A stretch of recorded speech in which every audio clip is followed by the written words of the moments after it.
கருப்பை புற்றுநோய் குறித்த சந்தேகங்களுக்கான தங்கம் ஹோப்பை இலவசமாய் அணுகுங்கள். எங்களை மாதிரி ஆட்கள் வந்து பிராமண பெண்ணு நாங்க பார்க்கல, பேச தான் எங்களுக்கு அந்த ஆங்கில பிடிச்சி. இந்த காலத்துல வந்து கொஞ்சம் அலே மறைவு காய் மரவா சொன்னாங்க, அப்புறம் அந்த இலையை எடுத்துட்டு காய் மரவா வச்சாங்க, அப்புறம் காயை எடுத்துட்டு மறைவா சொன்னாங்க, அப்புறம் மறைவு எடுத்துட்டு ஓப்பனா சொன்னாங்க. அந்த படத்தினுடைய ஸ்டில்லை போட்டுட்டு ஷீ அப்படின்னு போட்டாங்க. உன்னுடைய மனைவி வந்து எங்களுக்கு நிர்வாணமா படைக்கணும்னு சொல்லி மும்மூர்த்திகளும் வந்து இது பண்றாங்க. நீங்க முழங்காலையெல்லாம் மூடிக்கிறீங்க, வயிற்ற காட்டிட்டு என்ன அர்த்தம்? மனுஷன் ஒருத்தம் தான் 24/7 மேட்டிங் சீசன்.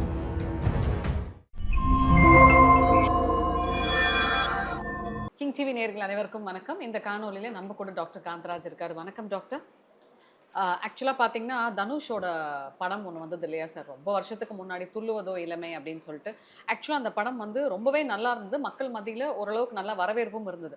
இப்போ அதே சாயலில் வந்து அப்டேட்டட் வெர்ஷன் அப்படின்னே சொல்லலாம், பேட் கேர்ள் அப்படின்ற படம் வந்து வரப்போகுது. ஸோ அதோட டீசர்லாம் பார்த்தீங்கன்னா வேற லெவலில் இருக்குது சார்.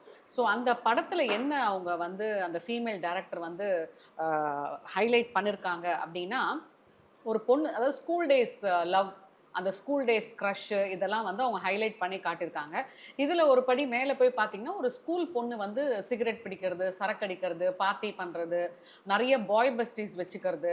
ஸோ இதுதான் வந்து மையமாக வச்சு அந்த படத்தை எடுத்திருக்காங்க. இதை பற்றி உங்கள் கருத்து என்ன சார்? மையமாக வச்சு எடுக்கிறதுங்கிறத வந்து தப்புன்னு சொல்ல முடியாது. அப்படியெல்லாம் நம்ம வந்து தடை போட்டுக்கிட்டு போனோம்னா எந்த கதையுமே எழுத முடியாது. காலங்கள் மாற மாற கதைகள் மாறிட்டு தான் வரும். அந்த காலத்தில் வந்து கொஞ்சம் அலே மறைவு காய் மரவா சொன்னாங்க, அப்புறம் அந்த இலையை எடுத்துட்டு காய் மரவா வச்சாங்க, அப்புறம் காயை எடுத்துட்டு மறைவா சொன்னாங்க, அப்புறம் மறைவை எடுத்துக்கிட்டு ஓப்பனாக சொல்கிறாங்க. அவ்வளோதான் வித்தியாசம். கதைகள்னு எடுத்தால் அந்த காலத்துலேருந்து இருக்கக்கூடிய கதைகள் தான். இப்போது புராண கதையில் வந்து என்ன ஒரு ரிஷி பத்தினி தாரா சசாங்கம்னு நினைக்கிற அந்த கதை பேர். அதில் என்னன்னா, அந்த ரிஷியுடைய மனைவி கிட்ட 3 கடவுளும் மும்மூர்த்திகளும் அவள் நிர்வாணமாக வந்து எங்களுக்கு உணவு படைக்கணும்னு கேட்குறாங்க. ஓ, அதுதான் வேண்டுதல். உன்னுடைய மனைவி வந்து எங்களுக்கு நிர்வாணமாக படைக்கணும்னு சொல்லி மும்மூர்த்திகளும் வந்து இது பண்ணுறாங்க. சரின்னு ராவோ, நான் நிர்வாணமாக இது பண்ணுறேன். என்ன பண்ணுறான்னா, தன்னுடைய தவ வலிமையில் அந்த 3 மும்மூர்த்திகளையும் சின்ன குழந்தையாக மாற்றிடுறான், கை குழந்தையாக மாற்றி அவங்களுக்கு நிர்வாணமாக இது பண்ணுறான். அந்த படத்தை சினிமாவாக எடுக்கிறதா இருந்தால் இந்த காட்சியை எப்படி எடுக்கிறது அப்படின்னு ஒரு கேள்வி கேட்டுட்டு ஒரு நிர்வாண காட்சியை கொண்டு வரதுக்கு டைரக்டர்கள் இது பண்ண உத்தி அது. அதே மாதிரி இங்கிலாந்து அரசியலில் லேடி கொடிவான்னு ஒருத்தர் இருந்தாங்க. கொடிவான்னு ஒரு பெண் மக்களுக்காக பெரிய போராட்டத்தை நடத்தணும். பெரிய போராட்டத்தை நடத்தும் போது அந்த ராஜா வந்து ஏதோ இது பண்ணும்போது, நீ நிர்வாணமாக வந்தால் கூட கொடுக்க மாட்டேன் அப்படின்றான். நான் நிர்வாணமாகவே வர்றேன் அப்படின்றான். குதிரையில் ஏறிக்கிட்டு உடம்புல பொட்டு துணி இல்லாமல் ஏறி குதிரையில் சவாரி பண்ணிட்டு வர்றான். ஆனால் அந்த ராஜா எவ்வளோ கண்ணியமானவன்னா, அன்னைக்கு ஒரு மக்கள் கூட வெளியில் வந்து நிற்கக்கூடாது, அவன் நிர்வாணமாக வருவா, ஒருத்தரும் அதை பார்க்கக்கூடாது அப்படின்னு சொல்லி எல்லாத்தையும் தடுத்துடுறான். அவன் நிர்வாணமாக வந்து அந்த போராட்டத்தில் வெற்றி அடைகிறான். அந்த லேடி கொடிவாங்கிற அந்த படத்தை வந்து எடுக்கும்போது அவன் நிர்வாணமாக வர்றதை போட்டு அந்த நிர்வாண காட்சிக்காக அவன் வரலாறு எடுத்தான். இது மாதிரி சினிமாவில் வந்து சில இதை ஒரு சாக்காக வச்சுக்கிட்டு பெண்ணை நிர்வாணப்படுத்தி பார்க்குறதுல அவங்களுக்கு இருந்த குஷிக்கு அதுக்கு நியாயத்தை கற்பிக்கிறது தான் இதெல்லாம் ஒரு வழி. இந்த சின்ன பிள்ளை கதை பள்ளிக்கூடத்தில் படிக்கிறது இதுங்கிறதெல்லாம் பார்த்திங்கன்னா, அந்த காலத்தில் தேவதாஸ் படம் வந்து அதில் வந்து ஓ ஓ பார்வதி ஓ ஓ தேவதாஸ்னு ஒரு பாட்டு வரும். அந்த பாட்டில் வந்து இவன் இன்னும் அந்த சச்சு அதில் நடித்த அந்த பாட்டில் நடித்த குமாரி சச்சு இருக்காங்க, இன்னும் உயிரோடு இருக்காங்க. அந்த பாட்டில் அவ்வளோ புறமாக இருக்கணும். அந்த பாட்டு சின்ன பசங்களாக இருக்கும்போது லவ் வர்ற மாதிரி இருக்கும் அது. அப்புறம் அதே மாதிரி மருமகள்ங்கிற படத்தில் சின்ன சின்ன வீடு கட்டி சிங்கார வீடு கட்டி ஒன்று மாப்பிள்ளை போல விளையாடுவோம்னு பசங்க பள்ளிக்கூடத்தில் பாடுற மாதிரி. இதெல்லாம் அந்த காலத்துலேயே சிறுமிகள் லவ் சீன்லாம் அது ஒரு இலைமறைவு காய்மறைவாக வந்தது. பாரதி ராஜாவுடைய அலைகள் ஓய்வுதொழிலை படம் வந்தபோது அதுக்கு மிகப்பெரிய எதிர்ப்பு வந்தது. பள்ளிக்கூடத்தில் படிக்கிற பசங்க லவ் பண்ணுறது, அதுக்கு விமர்சனங்கள் இதாக வந்தது. ஆனால் அது வந்து எம்ஜிஆர் அந்த படத்தில் மத ஒழிப்பு ஜாதி ஒழிப்பை வந்து அதில் சொல்கிறாங்கன்னு சொல்லி ஒரு காரணத்தை காட்டி அந்த படத்துக்கு அரசாங்க விருதெல்லாம் கொடுத்து அந்த படத்தை அதிமுக சார்பில் வெளியிட்டார். அந்த அளவுக்கு அந்த படத்தை தூக்கி பிடிச்சார். ஏன்னா அந்த கடைசியில் வந்து 2 பேரும் அந்த பூணூலில் தூக்கி எறிகிறது, சிறுவை தூக்கி எறிகிறது, அந்த மாதிரி முடியும் அந்த படம்.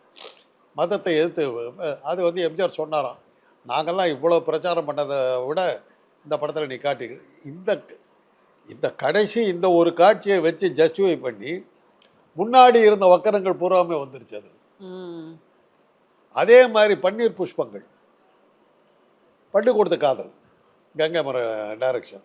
கடைசியில் என்னன்னாக்கா இந்த காதலை வந்து சமூகம் ஏற்றுக்கொள்கிறதா இல்லையா அப்படின்ற ஒரு கேள்வியோடு முடிக்கிறாங்க.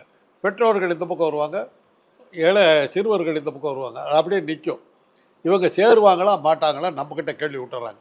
இந்த கேள்வியை வச்சுக்கிட்டு படம் முழுக்க இருந்த அந்த சிறுபிள்ளைக விடலை பருவ காதலை வந்து ஹைலைட் பண்ணி ஓட்டிட்டாங்க. இந்த கடைசியில் தன்னை காப்பாற்றிக்கிட்டாங்க. இந்த மாதிரி சில கேள்விகள் வச்சுட்டாங்க. ஆங்கில படம் வந்து ஃப்ரெண்ட்ஸ்னு ஒரு படம் வந்து அதில் அவன் ப்ரெக்னெண்ட்டே ஆகிடுவான்.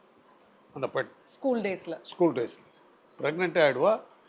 புருஷன் பொண்டாட்டியாக வாழ்க்கை நடத்துவாங்க.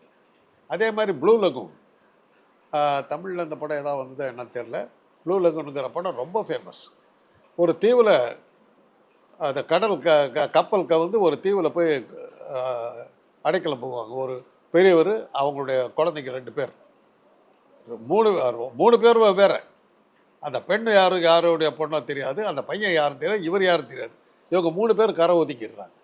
கரை ஒதுக்கிட்டோன்னே இந்த பசங்க 2 பேர்த்தையும் அவரை எடுத்து வச்சுக்கிட்டு ஆளே இல்லாத வெத்து தீவு, வெறும் அனாதையாக கிடக்கிற ஒரு தீவில் இவங்க சிக்கிக்கிறாங்க.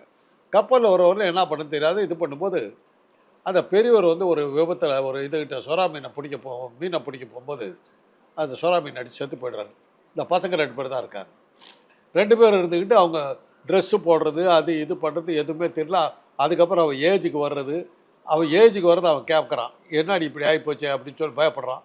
இது மாதிரியெல்லாம் அந்த கதையை எடுத்துகிட்டு போகிறாங்க, ஜஸ்டிஃபை பண்ணுறாங்க. அது அந்த கதாநாயகியாக நடித்த அந்த காலத்தில் நாங்கள் சின்ன பசங்களாக இருக்கும்போது ஜீன் சிம்மன்ஸுங்கிற ஒரு நாயகி நடித்தாங்க. அவங்க அதுக்கப்புறம் பிரபலமான கதாநாயகியாக வந்தாங்க. மிக பிரபலமான கதாநாயகியாக வந்துச்சு. சிறுமியாக ஆக்ட் பண்ணாங்க.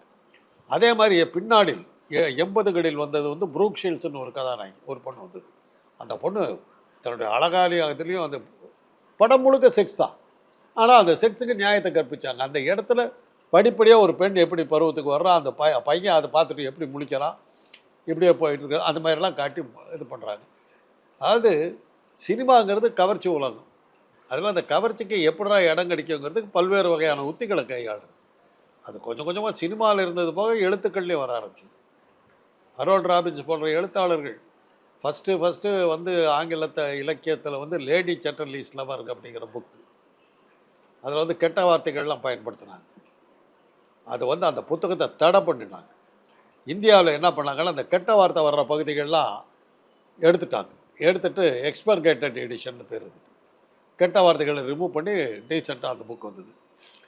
அதையே பிளாக்ல எப்படி விற்றாங்கன்னா அன்எக்ஸ்பர்கேட்டட் எடிஷன் சொல்லி அதை விற்றாங்க.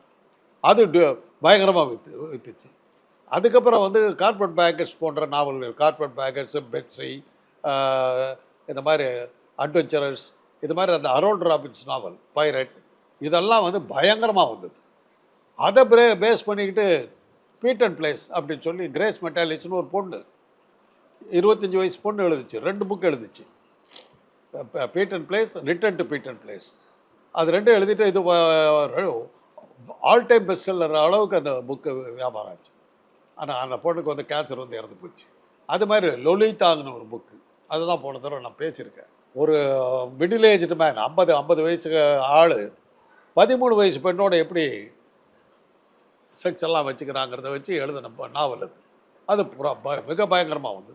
இது மாதிரி காலப்போக்கில் மாறிக்கிட்டே தான் வரும். அன்றைக்கி அதை கோவிச்சுக்கிட்டு கற்றுன அந்த சமூகம், அதே சமூகத்தை சேர்ந்த இளைஞர்கள் வந்தபோது அதே கதை அதை விட ஆபாசமாக வந்த கதைகளை அவங்க ஏற்றுக்க ஆரம்பித்தாங்க. அதை விட மோசமாக போயிட்டு வந்து இன்றைக்கி அதுக்கெல்லாம் இதை என்ன சார் பெருசாக எடுக்கிறீங்க அப்படிங்கிற கேள்வி வந்துருச்சு. ஆனால் இந்த ஒரு பழமொழி ஒன்று சொல்லுவாங்க, ஆகாத மாமியார் நின்னாலும் குத்தம் உக்காந்தாலும் குத்தம் அப்படின்பாங்க. மருமகளுக்கும் அதே கான்செப்ட் தான். ஒரு சில ஜேர்னலிஸ்டாக இருக்கட்டும், நிறைய பேர் ஊடகத்தில் என்ன சொல்கிறாங்கன்னா, வெற்றிமாறன் வீட்டில் வந்து லேடிஸே கிடையாதா, அவர் ஏன் இந்த மாதிரி ஒரு படத்துக்கு வந்து ப்ரொடியூசராக வந்திருக்காங்க, இதை விட கேவலமான படத்துக்கெல்லாம் கூட எவ்வளோ பேர் ப்ரொடியூஸ் பண்ணியிருக்காங்க. ஆனால் இந்த படத்துக்கு இவர் ப்ரொடியூஸ் பண்ணதையே நிறைய பேர் இப்படி பேசுகிறாங்க. அந்தளவுக்கு ஒன்றும் கெட்ட படம் இல்லையே இது. இதை நீங்கள் நல்லா பார்க்கணும். இது ஒரு விளம்பர யுக்தி. இப்படி சொன்னாதான் இதில் ஏதோ இருக்குன்னு சொல்லி பார்க்குறதுக்கு வருவாங்க. புரியுதா உங்களுக்கு? விளம்பரத்துக்காக பண்ணுறது தான். இப்போது சில படங்கள் வரும். அந்த விமர்சனத்தில் ஒரு படத்துக்கு அந்த படத்தினுடைய ஸ்டில்லை போட்டுட்டு சீ அப்படின்னு போட்டாங்க. சீ அவ்வளோதான், சீ அப்படின்னு. என்னமோ இருக்குதுன்னு எல்லாம் போய் பார்த்தாங்க. அந்த படத்துக்கு கொடுக்கப்பட்ட விளம்பரம் அது. விமர்சனம் மாதிரி போட்டு தன்னை யோக்கியமாக காட்டிக்கிட்டாங்க. இது ஒரு வார பத்திரிக்கைம்மா. அவள் இது நான் சொல்கிறது ஒரு 50 ஆண்டுகளுக்கு முன்னால், 60 ஆண்டுகளுக்கு முன்னால் பள்ளிக்கூடத்தில் படிக்கும்போதே வந்த விஷயம். அப்போ வந்து வேர்ல்டு ஃபோட்டோகிராஃபி எக்ஸிபிஷன் ஒன்று வச்சாங்க, சென்னையில் வச்சாங்க. உலகத்தில் இருக்கிற தலை சிறந்த ஃபோட்டோகிராஃபர்கள் எடுத்த புகைப்படங்கள் எல்லாம் ஒரு கண்காட்சியாக வச்சாங்க. பயங்கர பிரமாதமாக போயிட்டு இருந்தது. எது அதாவது நினச்சி பார்க்க முடியாத வித ஃபோட்டோஸ் எல்லாம் இருந்தது. இந்த சூழ்நிலை எப்படி எடுத்திருப்பான், எப்படி எடுத்திருப்பாங்கிற மாதிரியான ஆச்சரியகரமான ஃபோட்டோக்கள்லாம் இருந்தது. அதில் ஒரு சைடில் வந்து நிர்வாண ஃபோட்டோக்கள். அந்த வார பத்திரிகை என்ன பண்ணிச்சு, ரொம்ப யோக்கியமாக நடந்துக்கிறாங்களாம், மக்களை திருத்துறாங்களாம்.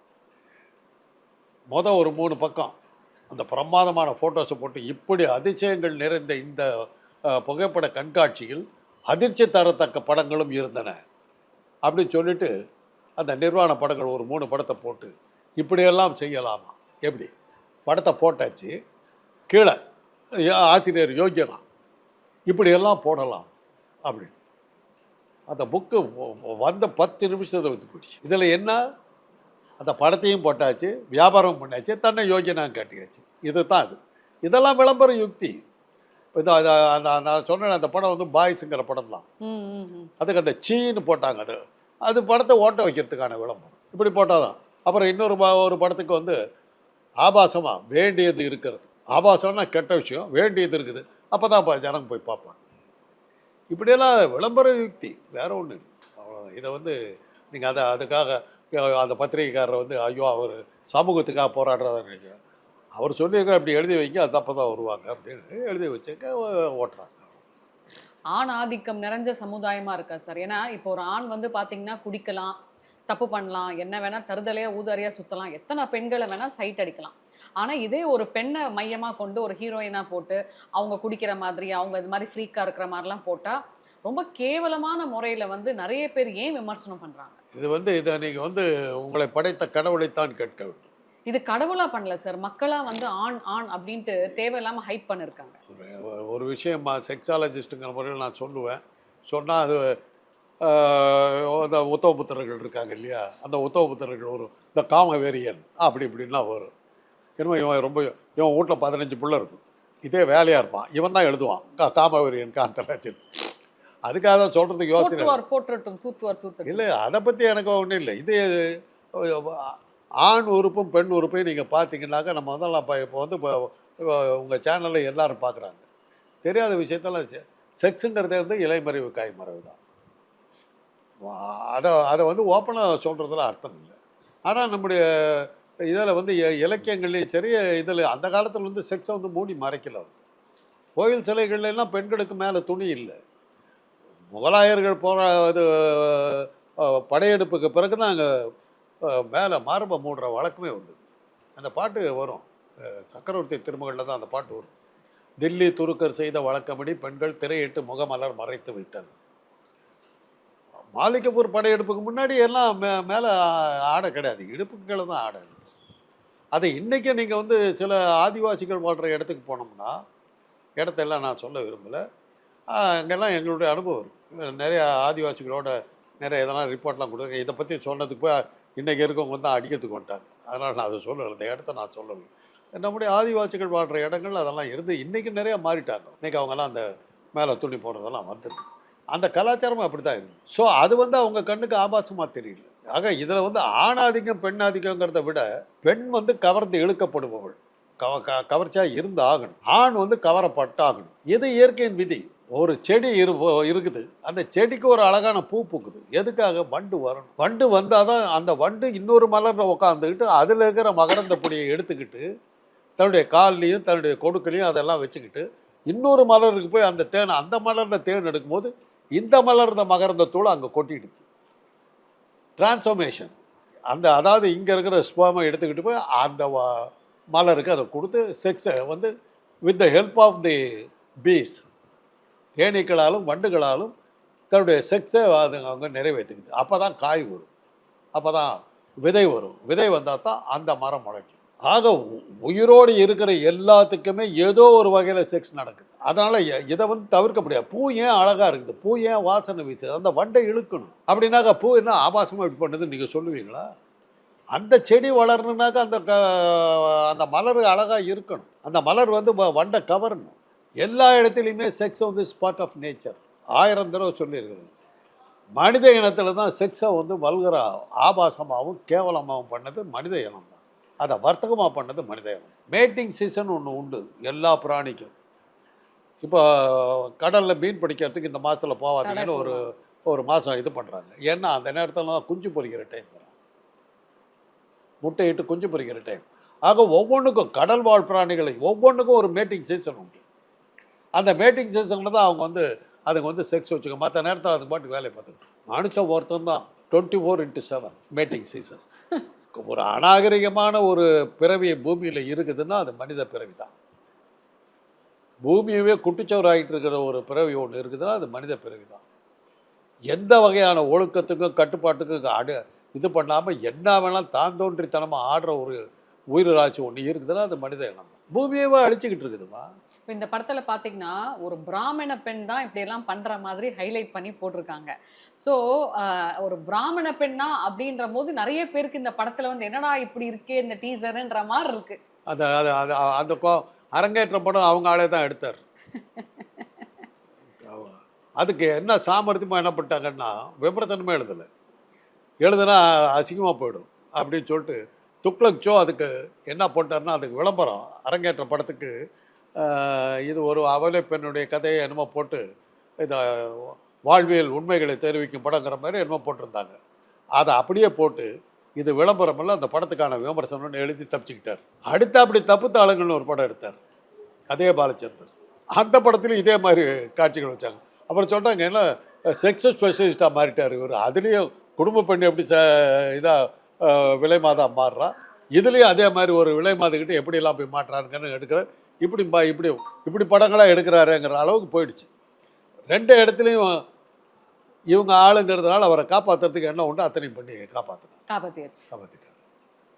அந்த டைமில் அரங்கேற்ற படம் வந்து பிராமண ஜாதியே ஒரு மாதிரிங்கிறவங்க எடுத்துக்கிட்டார். ஆனால் அது உண்மையை காமிச்சிட்டாருன்னு சொல்ல வரீங்க. அதெல்லாம் அது தெரியாது, அந்த கமெண்ட்டுக்கு நான் போக விரும்பல. அந்த படத்தை வந்து அந்த கம்யூனிட்டி ரொம்ப அவஸ்தைப்பட்டாங்க. அது படம் சூப்பராக ஓடிச்சு. இப்போ எங்களை மாதிரி ஆட்கள் வந்து அது பிராமண பெண்ணுன்னு நாங்கள் பார்க்கல. இவனுங்கெல்லாம் பேச தான் எங்களுக்கு அந்த ஆங்கிளை புரிஞ்சு. இந்த படத்தை நாங்கள் பார்த்தபோது லோ இன்கம் குரூப்பை பற்றி அவங்க படுற அவஸ்தை, ஒரு பெண் அந்த குடும்பத்தில் பிறந்த ஒரு பெண் வந்து அந்த குடும்பத்தை காப்பாற்றுறதுக்காக செய்கிற தியாகமாக தான் நாங்கள் பார்த்தோம். அதுக்கு பிறகு தான் அது வந்து ஒரு குறிப்பிட்ட ஜாதியை சேர்ந்த கதைங்கிறது அதுக்கப்புறம் தான் எங்களுக்கு தெரிய வந்தது. அந்த ஜாதியை சேர்ந்தவங்களாம் ரொம்ப அந்த படத்துக்கு கொஞ்சம் அவஸ்தைப்பட்டாங்க. அரங்கேற்ற படம் அதுமாரி இதாச்சு. இதெல்லாம் காலகாலமாக வர்றது தான். ஏதாவது இது நடக்காத விஷயத்தை யாரும் சொல்லலை. ஆனால் இதை இப்படி நடக்கிற ஒரு விஷயத்தை பொதுவாக சொல்லணுமாங்கிறது ஒரு கேள்வி இருக்குது.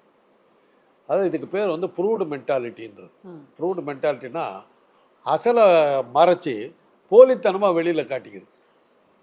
அது செக்ஸுன்றதை பற்றி இந்தியாவில் நீங்கள் பேசவே முடியாது. பேசுனீங்கன்னா ஆபாசம். ஐயோ காமவெறிய யார் இந்த உத்தமபுத்திரன் 24 மணி நேரம் இதே ஞாபகத்தில் இந்த மாதிரி செக்ஸை பற்றி பேசுனா தப்புங்கிற நாட்டில் என்னடா ஜனத்தொகைன்னா நம்பர் 1 140 கோடி பேர். எப்படி வந்தாங்க 140 கோடி பேர்? 24x7 செக்ஸை பற்றியே நினச்சிக்கிட்டு இருக்க ஒரு இனம் ஒன்று பூமியில் இருக்குன்னா அது இந்திய இனம் தான். உலகத்தில் நம்பர் 1 மக்கள் தொகையில் இருக்கிறது. வேறு வேலையே கிடையாது. நமக்கு மேலே இருந்தால் ஆமாம் சைனா அக்கிரமத்துக்கு பிள்ளை பார்த்துக்கிட்டு இருக்காங்கன்னு சொல்லிட்டு அவன் பல்வேறு வகையான கட்டுப்பாடுகளை வச்சான். குடும்ப கட்டுப்பாடு மாத்திரைகளை கொடுக்காம, குடும்ப கட்டுப்பாடு ஆப்ரேஷன் எல்லாம் பண்ணாமல், அவங்களுக்கு ஆணும் பெண்ணும் வந்து வித்தியாசம் தெரியாத மாதிரி உடையெல்லாம் அணியணும்னு சொல்லி உடையை வச்சு தான் செக்ஸை கண்டுபிடிக்கிறாங்க. அங்கே என்ன பண்ணான்னா யூனிசெக்ஸ் ட்ரெஸ்ன்ட்டான். ஆம்பளை பொம்பளை எல்லாமே சஃபாரி ட்ரெஸ் போடணுன்ட்டான். கிட்ட போய் பார்க்குறவங்கள பெண்ணாங்கிறதே தெரியாது. அந்த அளவுக்கு அவன் வந்து செக்ஸை வந்து நடத்த விடாம பண்ணான், தடுத்தான். ஸோ அதனுடைய விளைவு கிட்ட வர்றவர்களும் அவன் பெண்ணாங்கிறதே தெரியாமல் அவன் ஆணோட பழகிட்டு இருக்க மாதிரியே இருந்துட்டு இருந்தான். செக்ஸே இல்லாமல் உணர்வுகளையே குறைச்சான். கருத்தடை மாத்திரைகளை கொடுக்கல, நிரோது போன்ற காண்டோம் எல்லாம் உபயோகப்படுத்தலை, கருத்தடை ஆப்ரேஷன் பண்ணல, கல்ச்சரே அந்த இதையே அந்த பண்பாட்டையே மாற்றினான், உடைகளை நீர பண்பாட்டையே மாற்றினான். அப்படியெல்லாம் பண்ணி அவன் வந்து ஜனத்தொகையை குறைச்சிட்டு இப்போ என்ன ஆச்சு, சைனா என்ன ஆகி போச்சுன்னா குழந்தை பெற்றுக்கோங்கிற அளவு இல்லாமே போயிடுச்சு இப்போ. ஆனால் அதே சமயத்தில் நம்ம வெளிநாடுகளில் நான் பயிற்சியில் இருக்கும்போது கேட்குறாங்க, என்ன சார் உங்கள் ட்ரெஸ்ஸு அப்படின்றாங்க. நான் வந்து உங்கள் ட்ரெஸ்ஸு ரொம்ப ஆபாசம்னு, நாங்கள் வந்து நடக்கிறதுக்கு வத்தியாக இருக்குன்னு சொல்லி முழங்காலுக்கு மேலே ட்ரெஸ்ஸை போடுறோம், அப்போ தான் நடக்க முடியும் போக முடியும்னு. நீங்கள் முழங்காலையெல்லாம் மூடிக்கிறீங்க, வயிற்றை காட்டிக்கிறீங்க, என்ன அர்த்தம்? எவ்வளோ செக்ஸு, வயிற்றை ஏன் காட்டுற நீ? புடவை தான் செக்ஸியஸ்ட் ட்ரெஸ் இந்த வேர்ல்டுங்கிறான், தெரியுமில்ல. ஆனால் இன்றைக்கி ஏறத்தாழ புடவை இல்லாமல் போயிடுச்சு, இன்னைக்கு காலம் மாறி. அதனால் இதெல்லாம் அந்த மாதிரி உண்மையை வந்து மறைச்சிட்டு தன்னை இது மாதிரி பேசுகிறதே தப்புன்ற மாதிரி ஒரு பொய்யான போலியான ஒரு கலாச்சாரம் தான். அதுக்கு தான் பேர் proved mentality. PRUDE, proved mentality. அதுக்கு வந்து உதாரணமே வந்து இந்திய மக்கள். மிக சிறப்பு சார், நன்றி சார். கருப்பை புற்றுநோய் குறித்த சந்தேகங்களுக்கான தங்கம் ஹோப்பை இலவசமாய் அணுகுங்கள்.